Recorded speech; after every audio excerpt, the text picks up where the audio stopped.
Hello, hello, my dear, and hello, wonderful followers.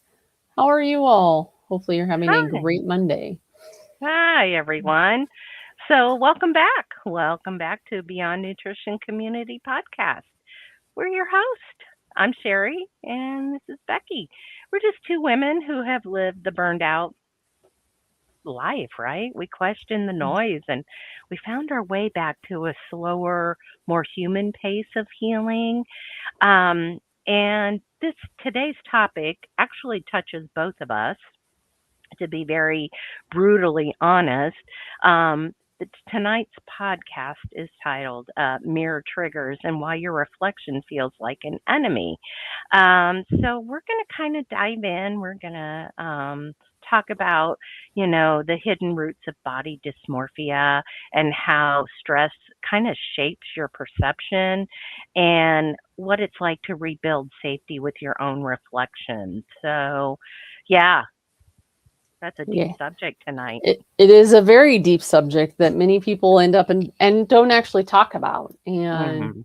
so that's why bringing our experience and what we've kind of gone through with this is important to us. So hopefully, it resonates with someone and can help support them too with their body image issues. Right. Right. And I've actually had it both ways, right?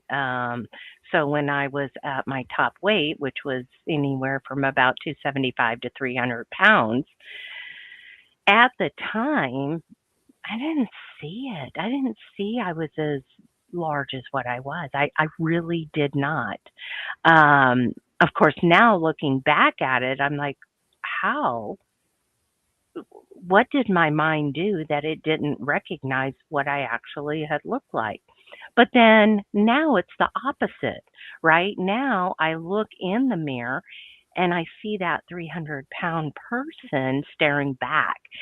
Well, that's not reality either. So that's Mhm. kind of, it's coming from my take. I know you have some of the same things.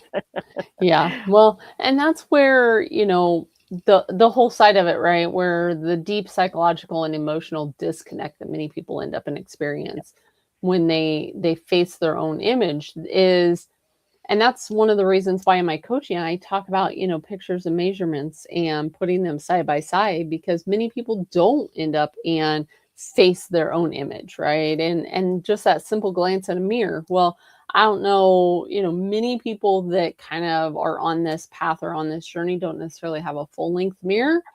And that was actually me, right? I have just the bathroom mirrors where I have to stand back in order to like see myself, but my daughter has, a mirror. And so it was quite a while before I actually started taking, a full length picture where now I, can set my phone up and take it. But sometimes some people will be flooded with different emotions, and that can set them, up for self-judgment too. And it's the person looking back is more of a mental opponent to you rather than part of you. And so that's what I struggle with, because it was like, well, just the whole shame, or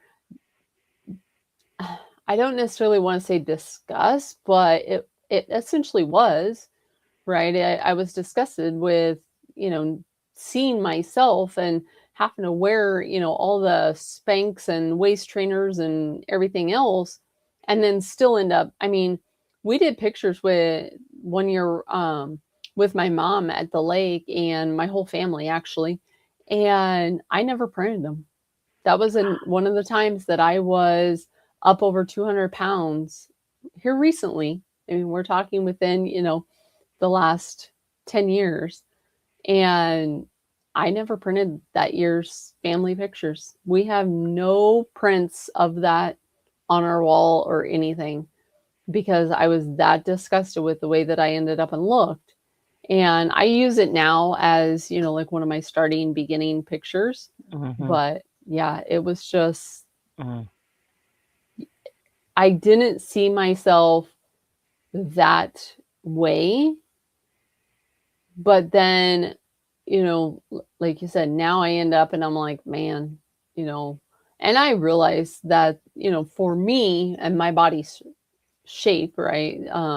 Stature, that was carrying a lot of weight to be over 200 pounds. Mm-hmm. So it was, you know, part of that also comes from nervous system side of things, right? It's Yeah.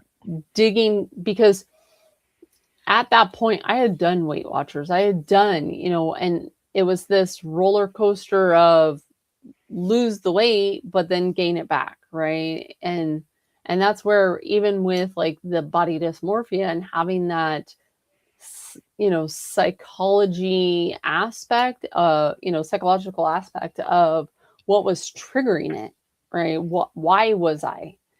Yeah. And that's where many people don't dig into it or dig deep enough, is to figure out the root cause of what was stemming from it, right? Why was I carrying this quote extra weight to try and keep my body safe?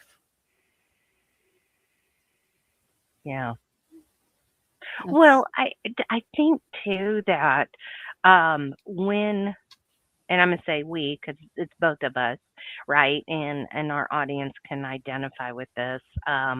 But when we look in the mirror, right, our brain updates what we're really look like. It's slower. It's like our brain doesn't reflect what we're seeing, right? It doesn't notice the body changes. All you're going to see is maybe the flaws, every flaw, Mhm. right? Oh, I have a zit here, or whatever it is, and oh, I've always hated the way this eyebrow is, you know, tall, bigger, whatever my this lazy eyebrow. eye versus You're my my other. like right, right. Like you zero in on that stuff, right? And so you're always scanning what that reflection, and what's happening is it's actually, and you're interpreting it as unsafe. And that's like huge to think about. Yeah. Well, and again, that kind of ends up and goes back to why do we feel like we have to end up and live up to an expectation, right? Why are we picking out those flaws? What is it that has, Yeah. guided us, or mentally, what energy has been out there essentially, as far as Hmm. why we feel like we have to be, this perfect, right? Or have this body size or whatever in mind, as far as what, the goal should be. I mean, Yeah. I can't tell you how many clients I've worked with where it's like, you ask them their health goals, you ask them their goals, and they're like, oh, I want to end up and lose 50 pounds because I want to be, 135 pounds, where it's not, I want to be, sleeping better. I don't want to end up and have insulin resistance. Many people don't look at that. A lot of times people are just after weight loss, or they're after fixing that flaw, right? Better Right. skin, better, whatever, right? And so that can come from past trauma Hmm. and, conditionings. Society specifically really ends up, and a lot of times just gives you the highlight reels. And so when you are trying to live up to, whether it's a magazine, whether it's loud influence voices right now, that whole societal standard that is set out there of what people should end up and look like in order to be classified under, the term health, right? Or healthy. That is where, people kind of lose, or kind of go astray. Maybe some people have been, bullied in the past, abusive comments, right? So all of that wires the brain into how, when we look at ourselves in a mirror, how we should end up and portray ourselves. And like you said, that reflection often triggers old wounds. Yeah. So, people will end up and really struggle with the emotional side of that. Right. Well, and you have to, take a hard look, no pun intended, um, at what the story is behind it. Like you just said, it could be childhood comments. I mean, I could even go back to, what was I, freshman in high school, and there was this one gal that was on the golf team with me, and she always told me how fat I was. And I believed her, right? Now she was one of those really thin toothpick type gals. I years and years and years, decades later, I found my golf pants. Um, they were long slacks pants, and they were size 5. And I remember being so stunned that I thought I bought into that comment of I was fat in a size 5. Mhm. Wow.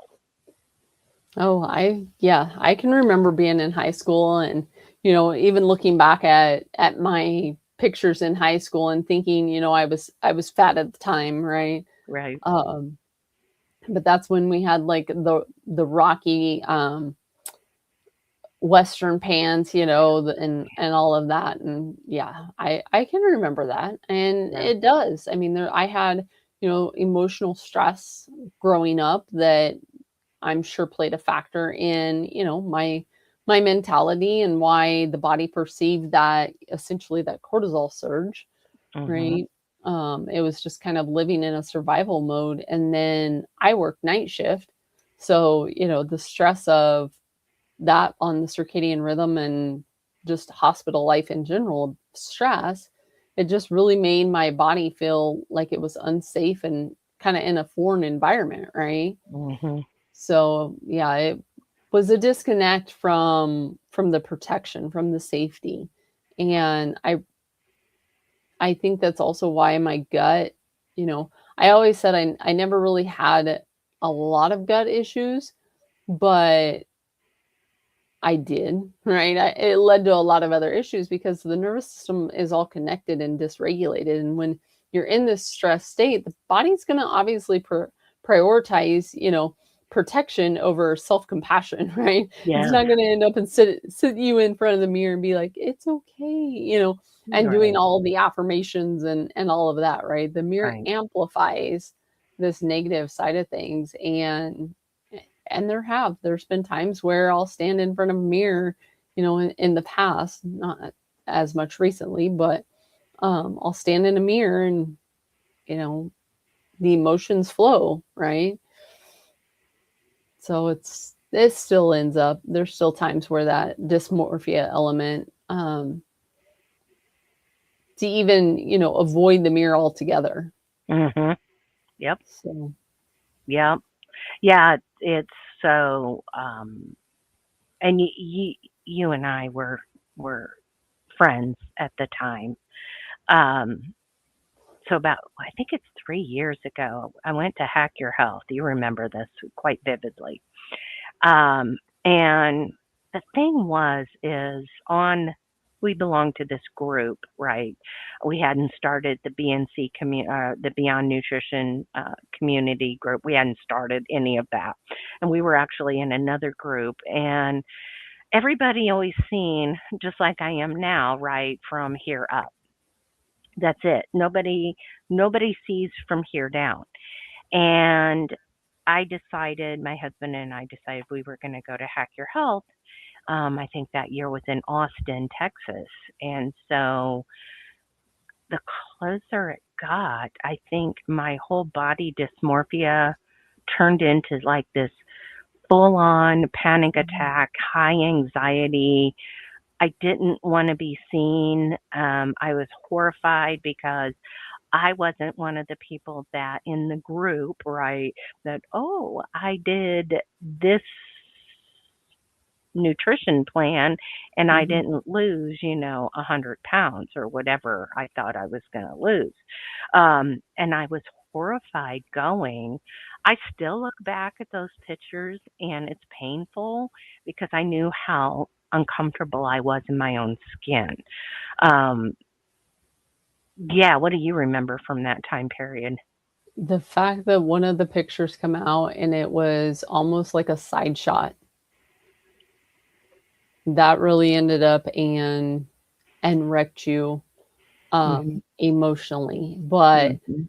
even looking at you now versus looking at you then, or even looking at you not this last year, but the year before, 2 years ago when we were all Mm, in, Austin, there's mhm, such a difference between, mhm. that picture at Hack Your Health and your very first year that you went. Yeah. And that's the big thing, is making that progress, continuing to make that progress, right? Um, because what other choice is there, right? Right. We have to end up and persevere as we go through this, because if we quit, what happens, right? If Yeah. I would have quit back in 2019 when I was Mhm. doing full elimination, because I was committed after I got those family pictures. I was committed to a low carb and no carb lifestyle, because I thought the inflammation was going to drop, and it worked for a while until it didn't. And that's where I Mhm. think a lot of people are right now too, Yeah. is you know they've done it, but now they're trying to really move the puzzle pieces because it stops working. And Mhm. there's so much information. It was kind of funny today. I was looking at a carnivore person's profile, and I just realized that they started adding things in too, as far as whole food carbs. I'm not talking about the Doritos, I'm not talking about the pastas, I'm not Right. talking about all of that, but actually whole food carbs. And if I would have stopped right back in when I got those family pictures of what I was doing, um the whole journey that I've seen, even in the last year, to lose the 60 pounds wouldn't have happened. We've evolved, right? Yeah. You've evolved from that first year that you and your husband went to Hack Your Health into what you are today. And I think that's the biggest thing, is sometimes you have to kind of take a step back, right? I've had a lot of people ask me, because I got certified in quantum biology back in 21. Well, I was not fully, and this is kind of where you and I've had conversations. I was not fully leaning into the carbs like I have now. I was not Mhm. leaning into what worked for me individually. I was still looking at how can I tweak macros? How can I, solely kind of end up and focus on the nutrition side? And sure, I was doing the morning grounding, I was doing, the light, but there are things that have adjusted. And that's where creating again that peace with the body, right? Really emphasizing and getting comfortable with being uncomfortable. Yeah. We just had a round table in regards kind of that. And that's where, you know, for you, it was you were uncomfortable, but you were comfortable enough that year that we all went together to Mhm. go. I Mhm. mean, we were there, we were, wearing our BNC shirts, we were passing out our bags, we Yeah. were all over that show floor passing the bags until finally the front desk said they would do it. So I'm like, "Oh, thank goodness." Right. Um, Yeah. but, it was a whole different experience, I think, for you that year than it was your Mhm. first year going. Oh, yeah. And Yeah, most and definitely. And a lot of that was also the fact of letting go of the perfection, not punishing, not, but letting go of Mhm. the perfection. And, there's again that evolving aspect of, when we finally stop fighting and being meticulous and Yeah. trying to, control every aspect. Well, and I think too that if this is, our audience identifies with this, here's the thing. I'm the person that says, everybody's staring at me, everybody's looking at how big I am, right? And the truth is if you sit back and watch people, nobody's paying any attention, right? Nobody's looking at that.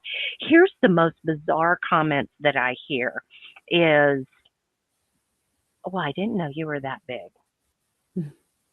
What? I've recently asked my husband that question.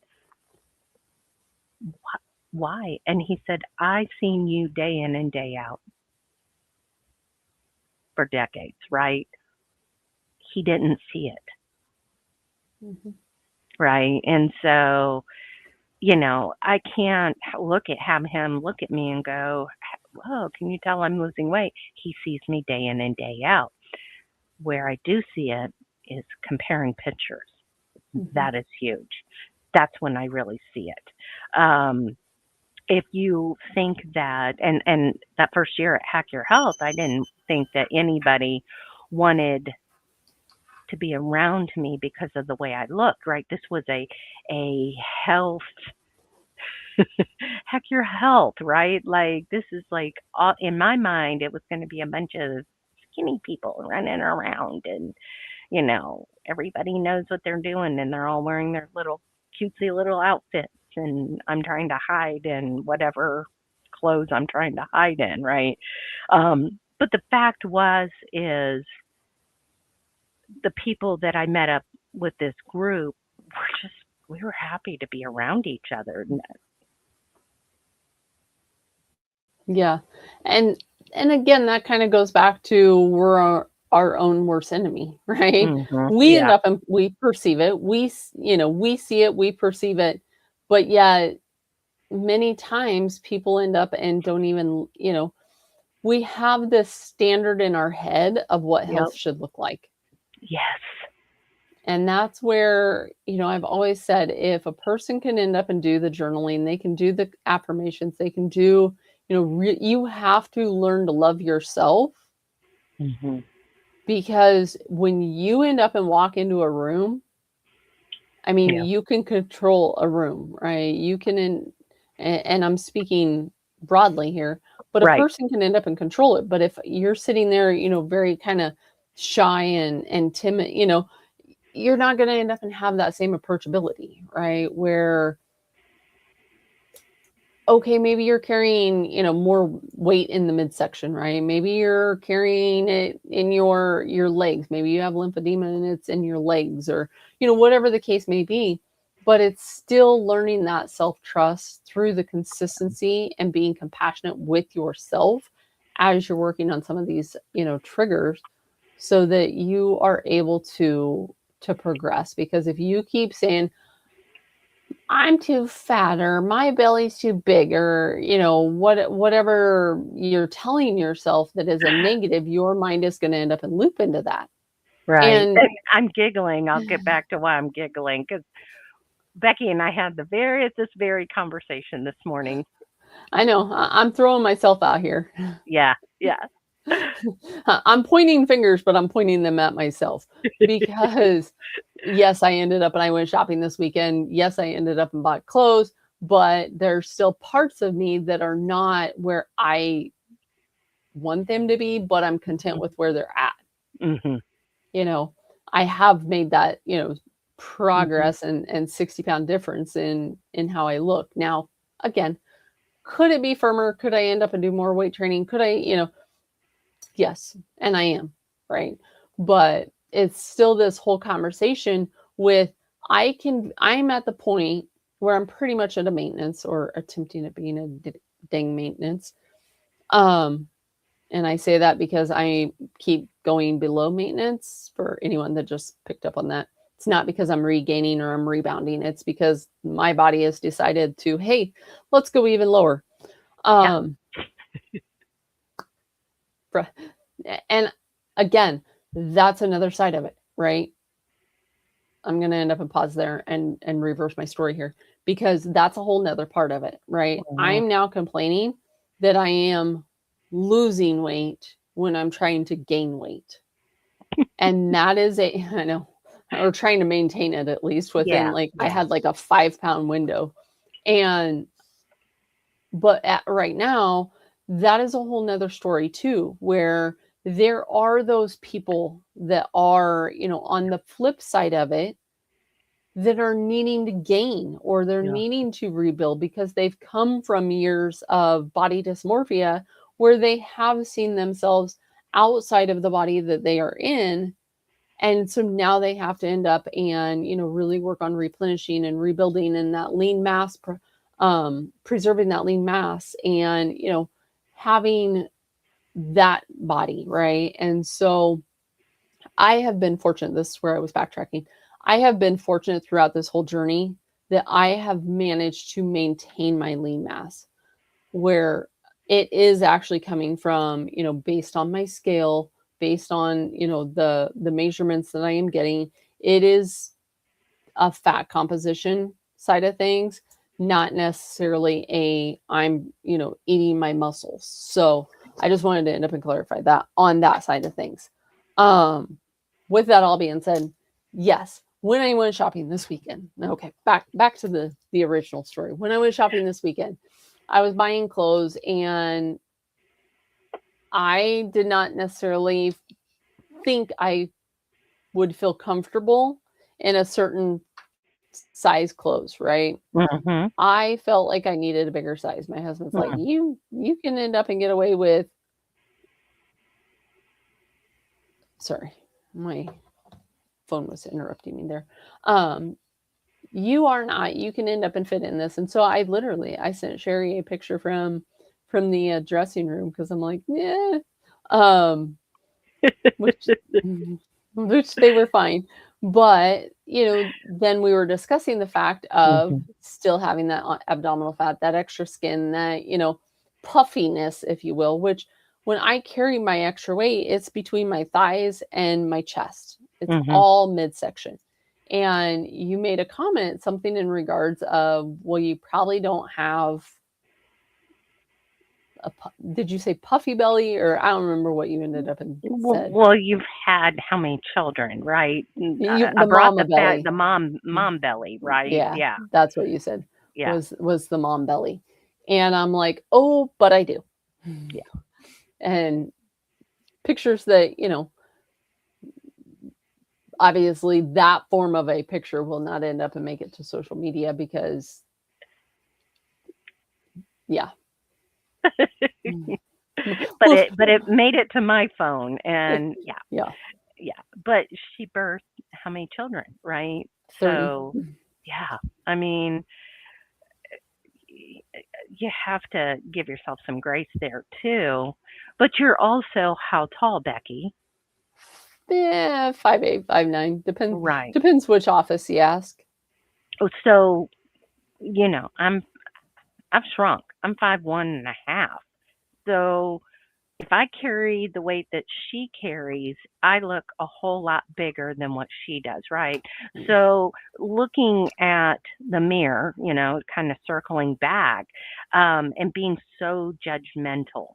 Um, and one of the things that I have gone pretty deep and down is changing my mindset on things, because I've had to look at the stress side of everything I'm doing and realizing that it's all tied together. So now I have to tell myself to stop that negative thinking, right? Oh, look, my shirt is blue, not I look huge, right? Or my hair looks good today, right? Not, Mhm.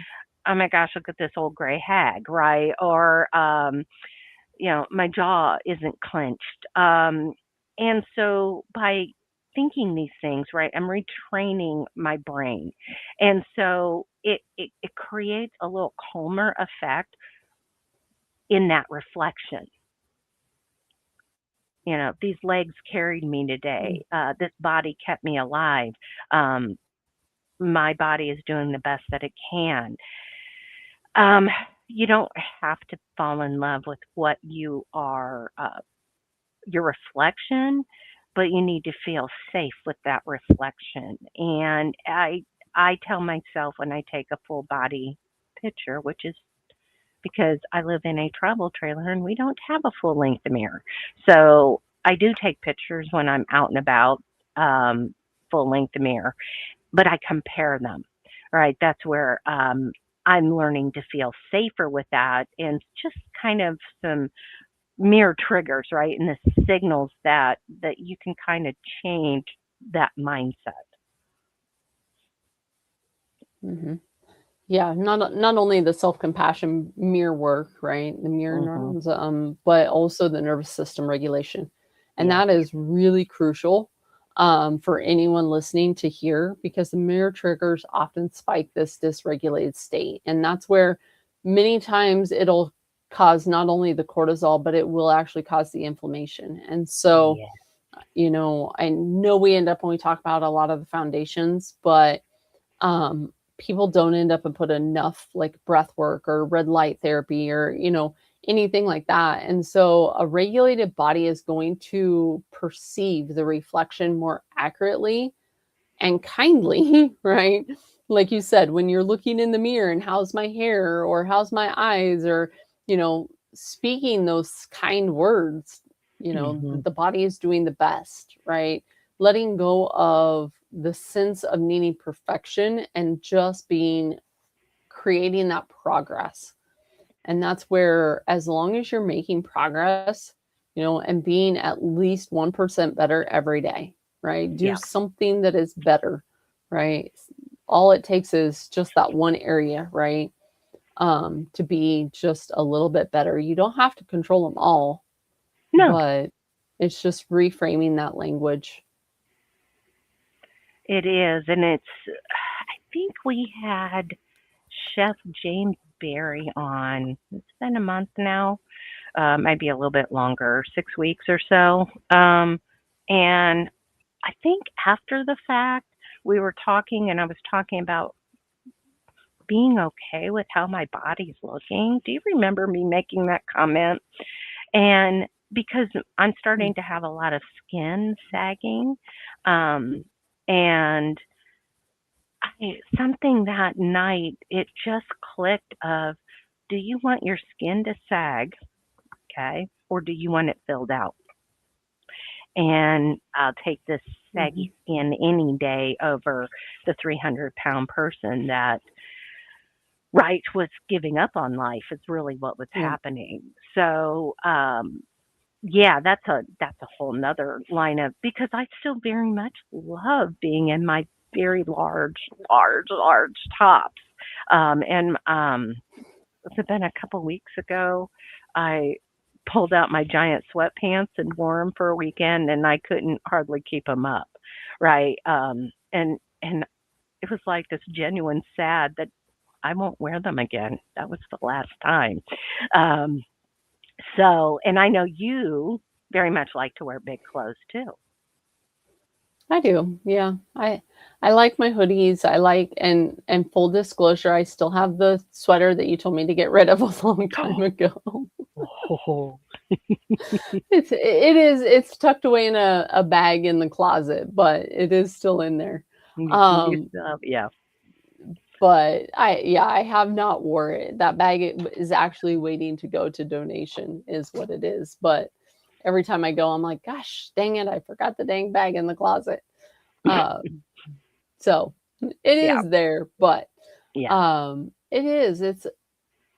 It's learning again to, and I'm not talking about, doing some in-depth fancy meditation, but in order to, find yourself and love yourself, it can just be simply adjusting the verbiage, yes, yeah. right? The Pick that grounding object, right? That one thing, like I said, oh, look at that pretty blue shirt I'm wearing. Um, that could be it, right? That's a start. Breathing. Don't forget to breathe. Don't hold your breath. Right. And a lot of people don't even do it throughout the day, right? They're so go, Hmm. go, go, the rush through the day. They're not really thinking about themselves, right? It's Yeah, always how can I get more work done? How can I end up and be there for others? How can I, rush here, rush there? And instead we're grabbing food on the go. I'm gonna yeah, end up sneeze. Um, and so even when they just sit down to a meal, right? We talk about breath work and people think it has to be this elaborate, whole mhm, process of no, yeah, breath work. Even just sitting down to a meal and doing a couple rounds of box breathing will make a tremendous difference on your right, day. Going for a walk outside and being present midday will have a big impact on your cortisol and glucose through the day. And really, if we can end up and improve our glucose and stabilize that blood sugar, it's not flatline. And this is I'm going to end up getting on a soapbox here. That is Woo. one of the issues is everyone tries to end up and follow a certain lifestyle or certain diet Yeah. because they have been ingrained in, stabilizing the blood sugar, and, the blood sugar should end up and be low, right? It should end up and be below 90, and it should be here. And they start to chase numbers. They start to chase metrics. And instead of looking at the body as a cellular, bag of bones, essentially, they end up and they don't look at a meal response. So, they're not looking at the blood sugar before, what did it do during, what is my body's capability, and, how well does it process that food into the energy that it needs it to be hour, 2 hours later. And so they're looking at it and they may think, oh, I had a 30-point rise. Well, this must not end up and work for me. I must end up and do something harder, right? Yeah. I've got to, Yes. and Oh, that yeah. is where they start restricting, and they get into this such a deficit depleted state that the body struggles to end up and come out of that conservation, and they stay stuck in just simply a survival mode. So then there are years of no matter what they are doing, it isn't working. Correct. And that sets up, also going back, to the negative mindset side of things, that sets it up, right? So if you start at the beginning of your process, whatever process you end up and decide to do, right? I have my opinion on what's, best, or what works for you as an individual, not just some blanket, book labeled Yeah. approach, Yeah. but really ended up and looking at how do you respond, right? But working on that nervous system, that is one of the biggest key factors that I can say in this last year. Have I been Mhm. perfect? No. But that is one of the biggest factors, is really looking at the nervous system, because then the body stops trying to protect us and Yeah. holding on to fat, and it stops triggering that old shame. Yep. And that's essentially where people are. They just end up and want that comforting of peace they've known through the years. And so there's a whole emotional component side of working on and balancing. And part of that is breath work. Part of that is, just some of the basics, right? Like I said, going for a walk, being present in that walk, listening to the birds. There's so much, and it sounds so simple, Yeah. but it really does make a difference, and it makes a difference on your sleep. So, if you can do this through the day and really align the circadian and the nervous system, the Yep. body is going to end up and sleep better. And ultimately, if you're Yeah. sleeping better, if weight loss is your goal, right, then the leptin's going to end up and be better. Yeah. So, I Yeah. mean, it is all interconnected. It really is. And I think that's the thing that has taken Becky and I so many years of this healing journey that we both have been on, is connecting all those dots because they're all intertwined. Yes, you can have, I was a perfect example. I was the best militant carnivore on this earth for 2.5 years, and it backfired on me, right? Because I didn't have other things in place. Now, um, my body requires healthy carbs, healthy fats. So I think a lot of women are in that boat. What do you think, Becky? Oh, absolutely. Um, yeah, I can't tell you in clinical practice how many people I have worked with that they still have a fear around the carbs, Mm, but once they end up and really, start, obviously, adequate protein focused meal with yep. adding even just a Yep. little bit of carbs in, right? How their satiety changes, how their energy levels change. Um, Their it, sleep. yeah, as I say, the sleep side of things, it's just the matter of getting away from the nuance of what's out there, right? Yeah. And again, I had someone end up and ask today about well, my tracker says this, and my glucose, my ketones is this, but I'm losing, and my body composition is changing, and it's like step away from. Sometimes we have to step away from the tracking. I know you're doing something different, so don't listen to that as far as the CGM goes. Um, Well, but but just to pause that, I'm literally, here's my CGM. Here, there. Do you know how many times I've checked my blood sugar since we've been on this podcast? Now, it's better than what I used to, but I've checked it in, let's see, what are we, 40 minutes in? I've checked it 3 times. No, I'm not going to check it. I laid it flat. So, but, right? yeah. Yeah, yeah, But but I've even had people that will wear, and don't get me wrong, I have my Oura ring on, I have my Hume band on, I'm a tracker too, but the difference in having data and being reliant on it, right? I've had yeah, people that will say, well, this says that I should end up and be able, or that I'm burning this amount, or that I'm, moving this amount, where, okay, I can sit here and wave my hand hmm, around. Well, it's probably tracking steps. Does that mean my full body is moving? No, you know. So, right there's that side of it. And so yeah, when you're solely reliant on it, and you're not relying on how is your energy, how do you truly feel? Right? Are you relying on a tracker to end up and tell you, well, I'm tired during the day, or I had a high stress day, right? yeah, My Aura ring will tell me daytime stress. You think?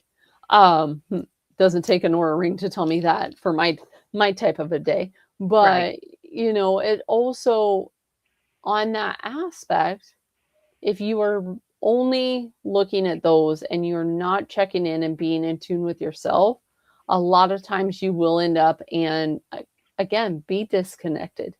Yes, You won't end up and be making the progress, because it could tell me that I could eat 4,000 calories. That doesn't mean that I'm going to end up and see the goals that I want to see by eating right, 4,000 calories. right. Yeah, So again, the data and the trackers are not what is protecting you. It is only giving you a metric, right. just Well, like and a scale.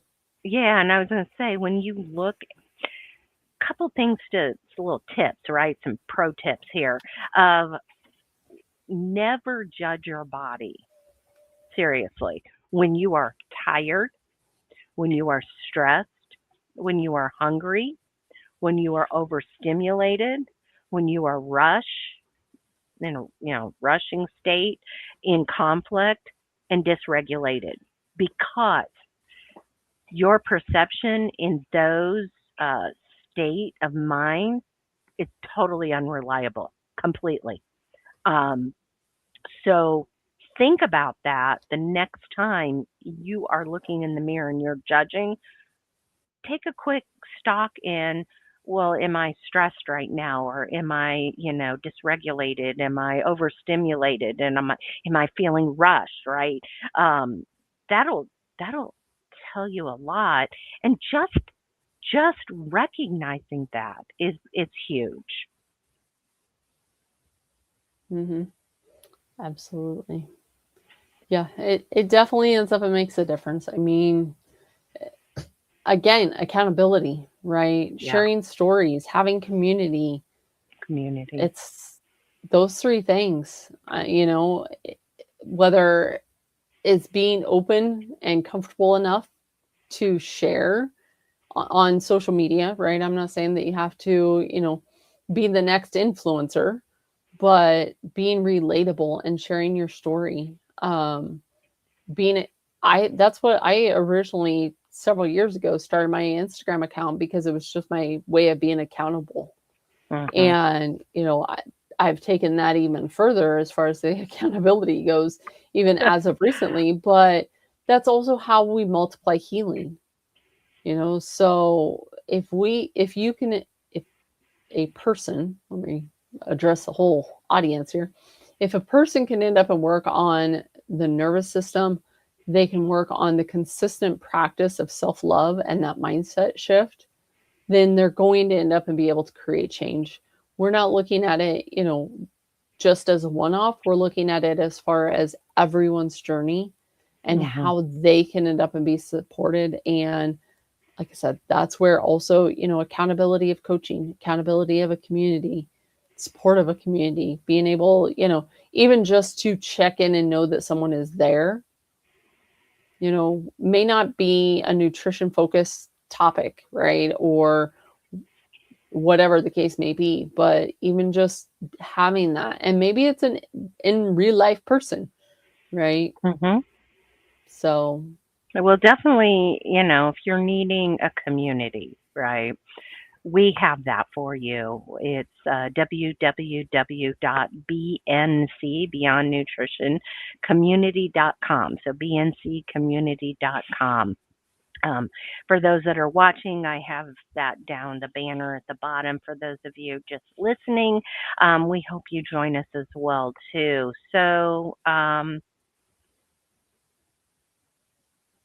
any last? We're kind of running short tonight, but any last thing you want to add? just to really end up and take pride in what you're doing, take pride in yourself, Yes. have that love, have that compassion, and honor your body as we only get one of them. No. Yes. Yeah. So, thank you for joining us for this deeply human conversation. If your reflection has ever felt like an enemy, we hope that we have helped you understand that nothing is wrong with you. Your nervous system is simply asking for safety and not scrutiny. Um, Healing your relationship with the mirror isn't about forcing confidence. It's about rebuilding trust with the body that's been protecting you all along. And we do forget that. So we're honored to walk with you in this journey. And let's, I'm going to bring up our topic for next, is it next? 2 weeks. No, 2 weeks.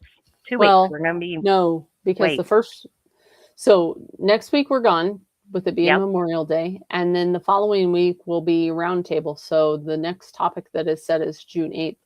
June 8th. So next week, Memorial Day, you won't see us. We will both be somewhere else, right? Not on our computers. How's that? And then the what is it? June what? I don't even have my calendar up. This is terrible. June I'm looking 1st. first. June 1st, we will have our coaches roundtable. But then June 8th, we've got a topic coming up that I want to talk to you about, and it's called Why Healing Makes You Lose People. So healing changes your boundaries and your identity and your tolerance for chaos. And just unfortunately, some people won't grow with you. So we're going to kind of break down that on June 8th. So hopefully you can join us for that. But if you like what you've heard, if somebody you know needs to hear this, we do ask that you send this to them. We definitely look at all of the comments. Don't forget to like and subscribe.